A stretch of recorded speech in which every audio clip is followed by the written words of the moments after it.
Mega versus Mohan Babu. మంచు కొణిదెల మధ్య cold war. ఒకరి సినిమాల జోలికి ఒకరు వెళ్లరు, కనీసం కామెంట్స్ కూడా చేసుకోరు. నలుగురిలో ఉన్న ఇద్దరి మధ్య hot comments common.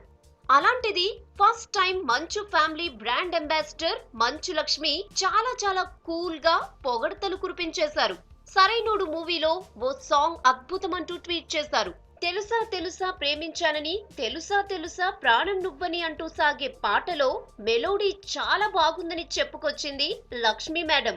Allu Arjun, Rakul Preet Singh, Thaman Sarainodu కోసం రూపొందించిన ఈ పాట ఎంత బాగుందో అని కామెంట్ చేసింది. అక్కడితో ఆగలేదు, రకుల్ నువ్వంటే ఇష్టమని కూడా రాసుకొచ్చింది. మెగా ఫ్యామిలీ హీరో సినిమాకు ఇంత పబ్లిసిటీ ఇవ్వటంతో ఇండస్ట్రీ షాక్ అయింది. మంచు ఫ్యామిలీ ఏంటి, మెగా ఫ్యామిలీ హీరోను పొగడ్డం ఏంటి అని ఆశ్చర్యం వ్యక్తం చేస్తున్నారు. ఈ సోప్ వెనుక కారణాలేంటి అని ఆరా తీసే పనిలో బిజీ అయింది ఫిల్మ్ ఇండస్ట్రీ.